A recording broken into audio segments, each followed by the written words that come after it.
The fluorescent lights of Henderson's Market buzzed faintly above, humming like they always did on slow weekday mornings. Rows of cereal boxes stood in perfect order. Music played softly from ceiling speakers, and behind checkout lane 4, Emily Carter forced a smile that no longer reached her eyes. Her belly was just starting to show, barely visible beneath her loose blue uniform, but everyone in the store knew. The whispers had started 2 weeks ago, after she'd fainted once during a long shift and taken 2 days off for doctor's orders. "Morning, Emily," said Beth, the older cashier at the next lane. "How are you holding up?"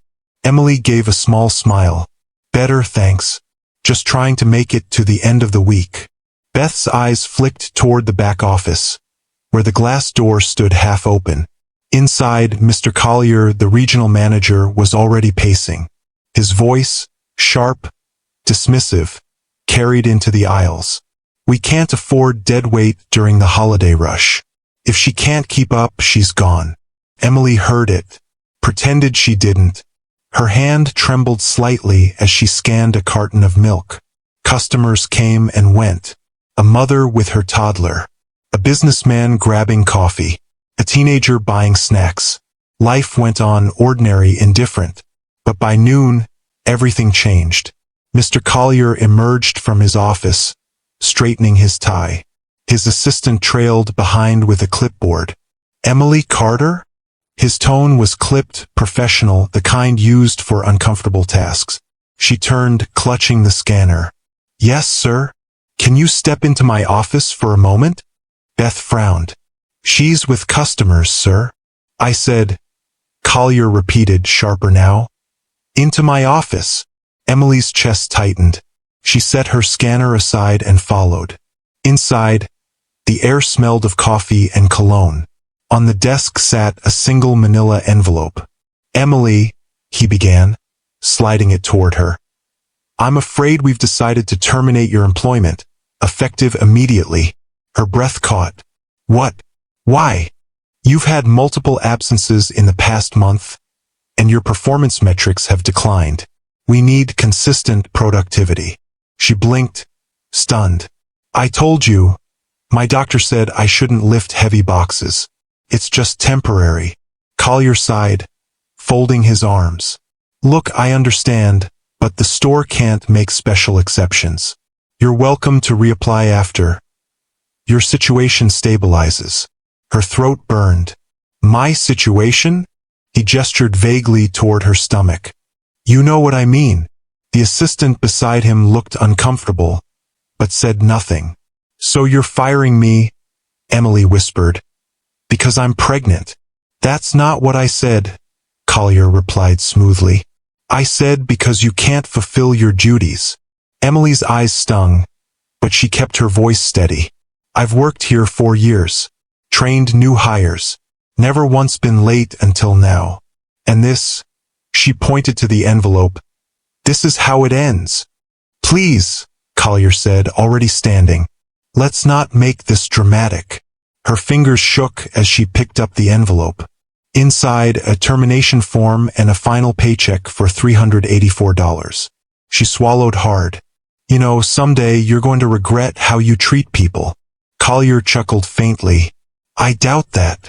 Emily turned to leave, but paused at the door. "When I walk out of here today," she said quietly, "I hope you remember this moment, because I will." She walked past the staring staff, past the curious customers, out through the automatic doors into the sunlight. The wind was cold against her cheeks, but it felt cleaner than the air inside. That evening, in their small one-bedroom apartment, Emily sat at the table with the envelope still unopened beside her. Her husband, Jake Carter, a quiet man with oil-stained hands and tired eyes, came home late from his shift at the auto garage. He saw her face before she said a word. "Em." She forced a smile, but her voice broke. "They fired me." He froze. "What? Why?" "Because I'm pregnant." Jake's jaw clenched. He pulled out the chair across from her and sat, silent for a long moment. Then softly, "You worked through Christmases. You trained Collier's niece. You ran that whole store half the time. She nodded, tears finally falling. And none of it mattered. He reached across the table and took her hand. Hey, listen to me. This isn't the end. She shook her head. We can't even afford next month's rent, Jake. What are we going to do? He squeezed her hand tighter. We're going to figure it out. Like we always do. But that night, as she slept restlessly beside him, Jake stared at the ceiling, mind racing. Something in him had changed. For years he'd been quiet, steady, the kind of man who believed in keeping his head down. But now all he could see was the image of his wife, standing in that uniform, being humiliated for something she couldn't control. He reached for his phone, opened his notes app, and typed 3 words. Henderson's Market for sale? He didn't know how yet, but he knew one thing for sure. He was going to make them remember her name. 3 days later, Jake sat at the counter of a small diner, his coffee growing cold as he scrolled through listings on his cracked phone. His lunch break was almost over, but his mind wasn't on engines or oil filters. It was on Henderson's Market, the place that had broken his wife's heart. He typed the name again into the search bar. Henderson's Market franchise sale. First, nothing. Then one listing caught his eye. An investment notice from Henderson's corporate division. Several underperforming regional stores available for buyout or private franchise transfer. Jake read the address twice. 232 Maple Avenue, Henderson's Market, Sterling County. That was Emily's store. He leaned back slowly, a spark flickering behind his tired eyes. Underperforming. They blamed her for that. But if the store was up for sale, maybe, just maybe, he could turn this insult into something bigger. That evening, Emily was folding baby clothes they'd gotten secondhand from a friend. The tiny socks, soft and white, made her smile through the ache. Jake walked in, his expression unreadable. He said, sitting beside her. I found something today. She looked up. You're smiling like you did when you rebuilt that old Chevy. Because I think I just found our engine, he said. And we're gonna make it roar. He slid his phone toward her. She read the headline, her brow furrowing. Henderson's Market, franchise buyout opportunity. She blinked. Jake, that's my old store. He nodded. And it's for sale. Her eyes widened. Jake, we can't afford something like that. I know, he said. But I made a few calls. My old buddy from the garage, he's connected to an investor group. They back local buyers if the numbers make sense. I just need to show them a plan. She laughed softly, shaking her head. You're serious? He leaned forward. Serious as a torque wrench. You worked there for 4 years, Em. You know that store better than anyone. What if we owned it? Her smile faded into disbelief. Us? Own a grocery store? Why not? You ran that place while Collier sat in his office. You know every supplier, every regular. You kept it alive when half their staff quit. She hesitated. Jake, we have a baby coming. It's not the time to take risks. He reached for her hand. It's exactly the time. Because I'm done watching people like him step on people like us. You gave them everything. Now it's time we take something back. Emily looked into his eyes. The determination there wasn't anger. It was purpose. And for the first time since losing her job, she felt something she hadn't felt in weeks. Hope. The next morning, Jake met with Diane Palmer, an investment consultant his friend had referred him to. Her office was small but sharp. Frame charts, clean desk, no nonsense. So, she said, flipping through the preliminary numbers. You want to buy a grocery store? Jake nodded. Yes, ma'am. And your background is auto repair? Yes, ma'am. Her brow arched. You understand those are very different industries. He smiled slightly. Work is work. Machines or management, both fall apart without care. That made her pause. She liked his confidence, quiet but solid. What's your angle? She asked. Jake leaned forward. That store's failing because of bad leadership, not bad business. My wife ran the register there. She knows every customer, every supplier. She's the heart of that place, and they threw her out like trash. I want to buy it, clean it up, and run it the way it should have been run." Diane tapped her pen thoughtfully. "Do you have collateral?" Jake nodded slowly. "The house, and my shop truck, and my tools."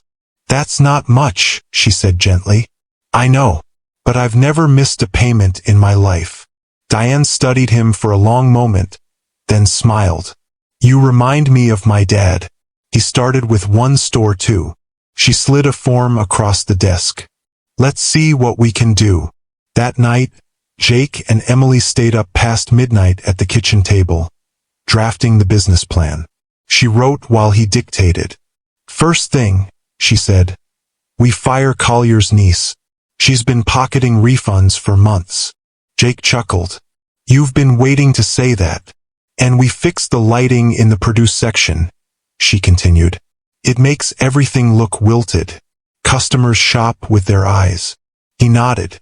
"Smart. And we make it family-friendly again. No overpriced junk. Local suppliers, local jobs." By the time they were done, the table was covered in coffee cups, papers, and two exhausted but determined smiles. Jake reached across the mess and squeezed her hand. This could actually work." She smiled faintly. "If it does, they'll have to walk through our doors next time." A week later, Diane called. "Jake, the investors reviewed your plan. They're impressed." His heart pounded. "Really? There's a catch," she said. "They'll front 80% of the cost if you and your wife agree to run the store together for at least 3 years, hands-on management." Jake laughed. "That's not a catch. That's a dream." Diane smiled. "Then congratulations, Mr. Carter. You're about to be a business owner." He sat in stunned silence for a moment, then whispered, "Emily, we did it." 2 weeks later, the paperwork was signed. Ownership transfer, Henderson's Market number 214, Sterling County. New franchise holders, Jake and Emily Carter. The same store that had fired her now belonged to her. As Jake locked the door behind the departing regional manager, Emily just stood in the middle of the empty aisles, tears welling. Jake walked over, slipping his arm around her shoulder. "It's all yours now," she whispered. "No, it's ours." They looked around at the quiet store, the flickering lights, the faint smell of old cleaning supplies, the scuffed tile. It didn't look like much, but to them it was everything. That night, Jake placed a new handwritten sign in the window, under new management, grand reopening next week, and beneath it, smaller letters written by Emily herself. "Respect starts here." Saturday morning dawned bright and full of promise. The blue sky stretched wide over Sterling County, sunlight glinting off the fresh paint on the storefront of Henderson's Market. Only it wasn't Henderson's anymore. A new sign hung proudly above the entrance, in clean navy letters, "Carter's Community Market." Below it, balloons fluttered in the breeze, and a banner read, "Grand Reopening, under new ownership." Inside, the shelves gleamed, the lights were replaced, and every aisle smelled faintly of lemon polish and new beginnings. Emily stood by the registers, her uniform replaced by a crisp blouse. She looked nervous but proud.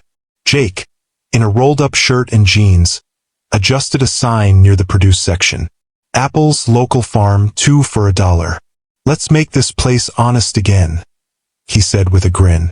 "Customers are already lining up," said Beth, the older cashier who had defended Emily months ago. She was smiling wide. "They missed you, honey." Emily nodded. "I missed them too." Just then, the door chimed. The first customer stepped in, an older man with his grandson. "Well, I'll be," he said, looking around. "This place looks better than it has in years." Emily smiled, her voice warm and confident. "Welcome back to Carter's Market, sir." Within an hour, the aisles were full again. Familiar faces, laughter, Kids tugging at candy shelves, neighbors greeting each other. The market felt alive. Jake stood at the entrance for a moment, taking it all in. He had rebuilt cars before, but this was something different. He'd rebuilt hope. Around noon, a silver SUV pulled up outside. The driver's door opened, and out stepped a tall man in a gray suit. Mr. Collier. His sunglasses reflected the store's new sign as he stared up at it, disbelief on his face. Emily froze when she saw him through the window. Her hand tightened around the receipt she was holding. "Jake," she whispered. "He's here." Jake turned, jaw set. "Let him come in." Collier walked through the automatic doors like he owned the air. His eyes darted around the store, scanning every detail. The new lighting, the rearranged aisles, the smiling customers. Finally, his gaze landed on Emily behind the register. "Well," he said slowly, "you've redecorated."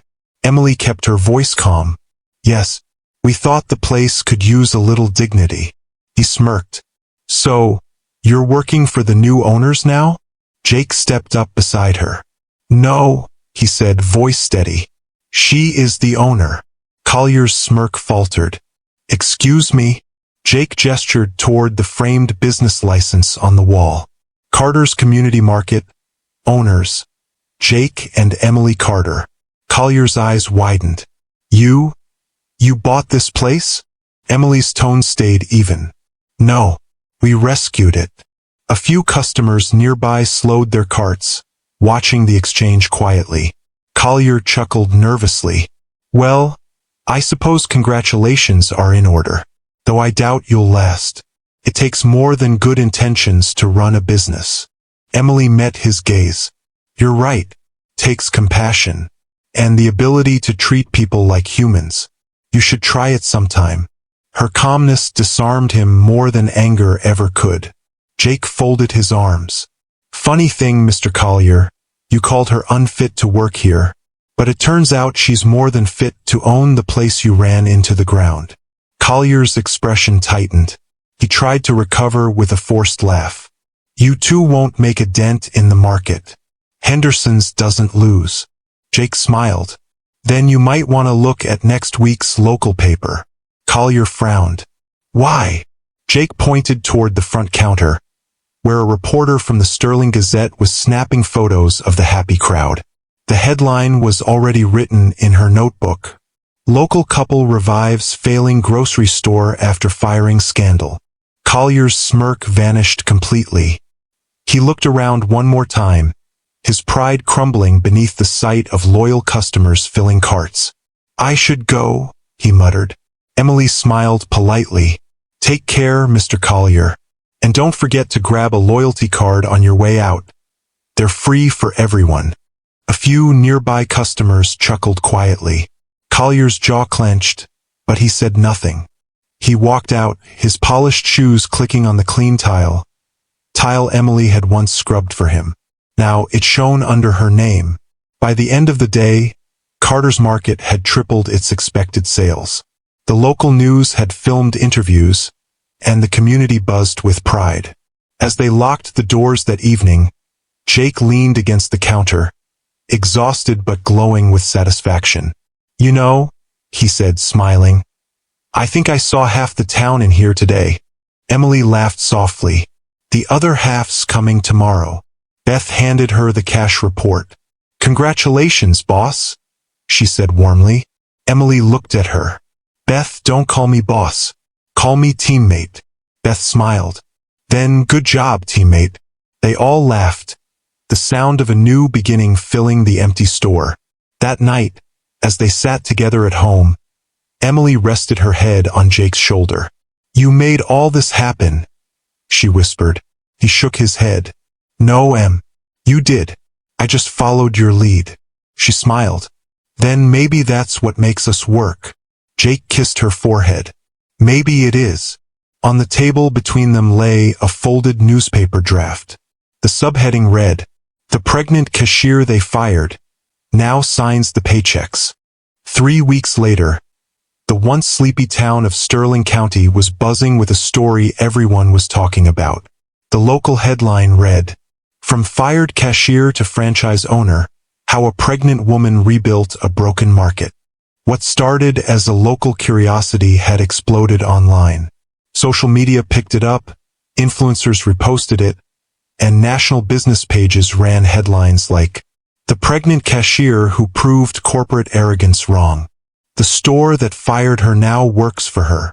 Emily Carter's name became a quiet symbol of dignity, persistence, and poetic justice.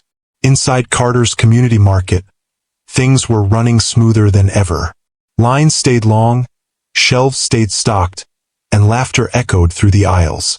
Beth looked up from the register one morning and grinned. "You're trending again, Em. Hashtag Carter Market is blowing up." Emily rolled her eyes playfully. "I just wanted to sell groceries, not go viral." Jake, stocking fresh produce nearby, smiled. "Guess you can't help it when your story hits home." But while the Carter's small store was thriving, not everyone was celebrating. At Henderson's corporate headquarters, the atmosphere was different, tense, silent, uncomfortable. Mr. Collier stood stiffly in the corner of the boardroom while his regional director, Gregory Holt, paced at the head of the table. Negative press, falling sales, public sympathy entirely on her side. Holt snapped, slamming a tablet on the table. "She's turned her little corner shop into a symbol of integrity. Do you know what that means?" Collier swallowed. "It'll blow over." "It won't," Holt barked. "Her store's outperforming ours. Customers are boycotting Henderson's in favor of Carter's Market." Another executive chimed in nervously, "Sir, there's talk that Carter's Market might expand. They've been approached by Horizon Investments for regional franchising." Holt's eyes widened. "They want to back her?" "Yes, sir. She's got community support, spotless financials, and..." The executive glanced nervously at Collier. "A great public image." Holt turned sharply toward him. "You fired her, didn't you?" Collier's face turned pale. Yes, sir. She couldn't perform her duties properly due to her pregnancy, and..." "Congratulations," Holt interrupted coldly. "You just turned a grocery clerk into our biggest competitor." The following week, an email arrived in the Carter Market inbox. From Gregory Holt, Henderson's Corporate Division. Subject: Partnership Opportunity Discussion. Emily stared at it for a long moment. "You've got to be kidding me." Jake leaned over her shoulder, reading the message aloud. "We'd like to discuss the potential of rebranding Carter's Market as a Henderson's Community Partner Store. We believe your business model could serve as a blueprint for our regional recovery." Jake smirked. Translation: "They're losing money and want to borrow your halo." Emily folded her arms. "I'm not sure they deserve even a reflection of it." But curiosity and justice made her reply, "We're open to a conversation. Let's meet in person." 2 days later, Emily and Jake walked into the same downtown office building where she'd once been fired. The same sterile lobby. The same faint scent of expensive cologne and fresh coffee. But everything felt different now. She wasn't carrying a manila envelope this time. She was carrying ownership papers. They were escorted to the same conference room, where Gregory Holt and Mr. Collier were already seated. "Mr. and Mrs. Carter," Holt said with forced warmth, standing to shake their hands. "I've heard a lot about you. Congratulations on your success." Emily smiled politely. "Thank you. I learned from the best." She glanced at Collier. "And from the worst." Collier's jaw tightened. Holt cleared his throat awkwardly. "Let's get to the point. Henderson's Market has been struggling to regain customer trust. Your story represents exactly the kind of values we want associated with our brand. We'd like to offer you a partnership." Jake raised an eyebrow. "Partnership or takeover?" Holt smiled thinly. "A merger of sorts. You'd retain management, but we'd handle distribution and branding. In exchange, Carter's Market would become part of our corporate family." Emily's expression didn't change. The same corporate family that fired me for being pregnant? The room fell silent. Collier shifted uncomfortably. That was an unfortunate misunderstanding. Unfortunate, she repeated softly, her voice steady. That misunderstanding nearly cost us our home. Holt tried to regain control. We can't undo the past, Mrs. Carter, but we can offer a profitable future. Your community trusts you. With your name attached to our brand, both of us benefit. Emily leaned forward slightly. And what do you get? Holt smiled. Redemption, in a way. She studied him for a long moment, then smiled faintly. You know what's funny? That's exactly what I already have. Jake leaned back, crossing his arms. We're not for sale. Holt blinked. Excuse me? Emily stood. When you fired me, you said I was replaceable, disposable, unbankable. But the truth is, you needed me more than I ever needed you. Collier opened his mouth, but she raised a hand. You don't get to talk. You had your chance to treat people with respect. You failed. Now we're doing what you couldn't, building something real. Holt tried one last time. You're making a mistake, Mrs. Carter. We can help you scale. Without us, you'll grow, Emily interrupted. Just not under you.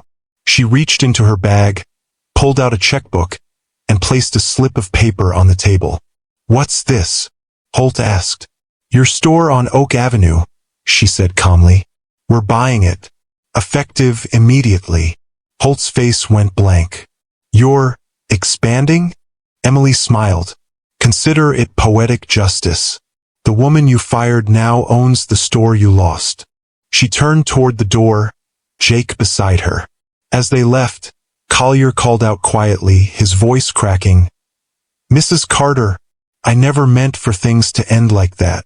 Emily stopped, turned slightly. Neither did I, she said softly. But sometimes, endings write better beginnings. Then she walked out, this time with her head high, her steps firm, and her future entirely her own. That evening, Emily stood outside their new location. The empty storefront still bore the faded Henderson sign, but not for long. Jake joined her, arm around her waist. Think you're ready to do this again? She smiled. I was ready the day they told me I wasn't. The sunset glowed orange across the parking lot, bathing the new beginning in light. She whispered, almost to herself, funny how they said I couldn't lift boxes, but I ended up lifting an empire. Jake grinned. Yeah, and it looks good on you, boss. 1 year later, Carter's Market wasn't just a grocery store anymore. It had become a movement. The once small community shop now had 4 branches across Sterling County, all thriving under the same motto written on every employee badge. Respect starts here. The story of the pregnant cashier who became a franchise owner had become national news.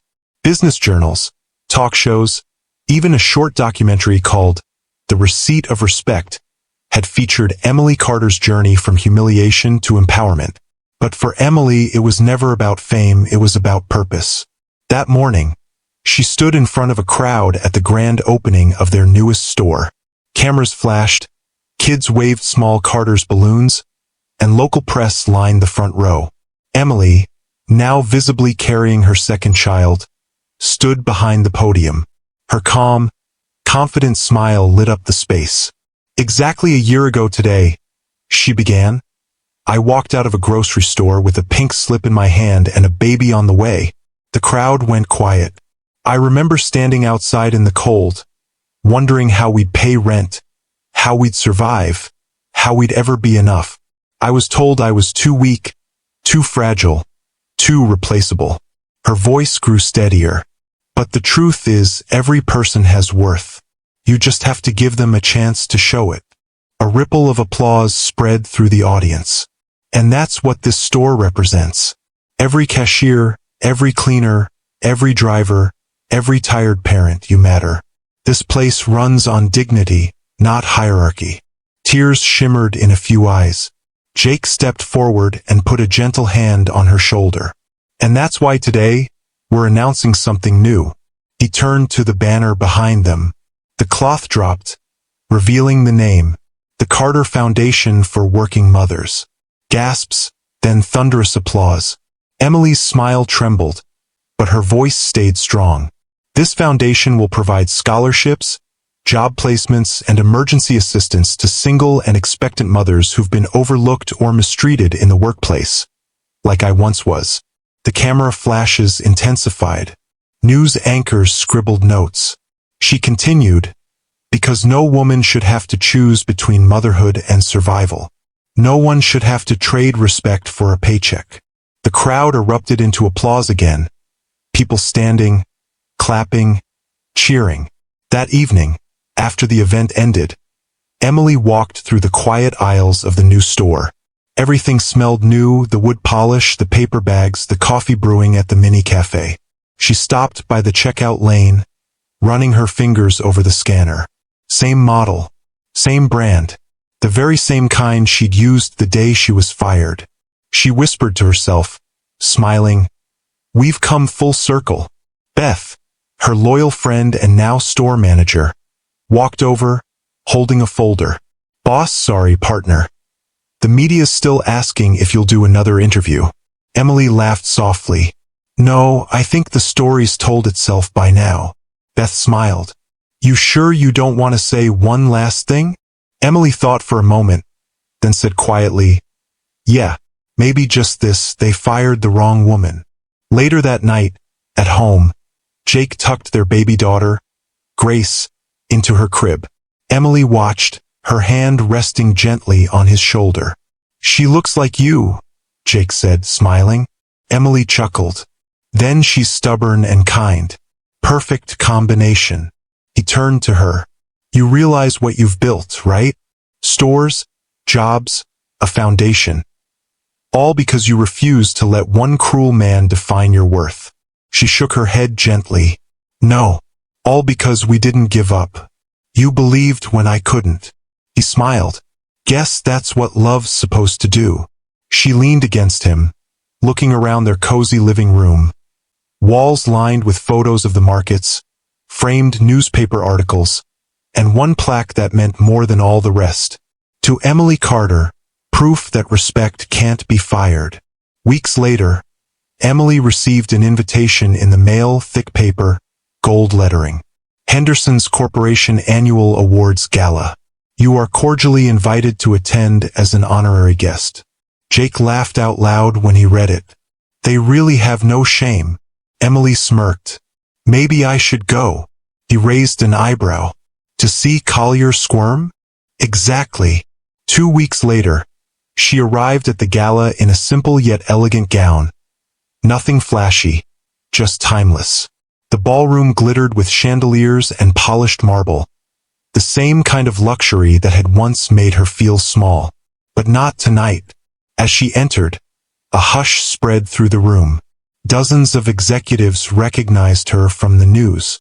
Mr. Holt, the corporate director, approached first, flanked by 2 assistants. "Mrs. Carter, what an honor to finally meet you in person." Emily smiled. "We've met before. You just didn't see me then." Before Holt could reply, another voice interrupted. Low, hesitant. "Emily." She turned. "Mr. Collier." He looked smaller somehow, thinner, older, stripped of arrogance. "Congratulations," he said quietly. "You've done incredible things." She studied him, then nodded. "Thank you. I wanted to say I'm sorry," he added. "Truly, I was wrong." For a long moment, she said nothing. Then softly, "I accept your apology, but not for you, for me. I can't carry that weight anymore." He looked down, humbled. "You really built something beautiful." She smiled faintly. "No, we did. Everyone you overlooked, they helped build it." Then she turned, walked toward the stage, and took her seat beside the mayor, the keynote guest for the evening. The night ended with applause and handshakes, but as Emily left the ballroom, she paused by the entrance. A cleaning lady was mopping quietly, unnoticed by anyone else. Emily smiled, walked over, and handed her a small envelope. Inside was a card that read, "You matter. Always. Emily Carter." The woman looked up, stunned. "Thank you, ma'am." Emily smiled softly. "No, thank you." She walked out into the night air, moonlight washing over her face. Months later, a billboard appeared above the same street where Emily had once walked home in tears. They fired the pregnant cashier. A year later, she employed 50 families. Carter's Market, built on respect. At home, Emily rocked baby Grace in her arms, humming softly. Jake watched from the doorway, smiling. "You ever think about how far we've come?" She nodded, eyes soft. "Every day. But I'm not done yet." He chuckled. "Of course you're not." She kissed her daughter's forehead. "One day, she'll grow up in a world where no one laughs at a woman for needing grace, only for underestimating her." Jake leaned down beside her, wrapping an arm around her shoulder. "Then we're doing something right," he said. She looked out the window, where the lights of her stores glowed softly in the distance. "Yeah," she whispered. "We are."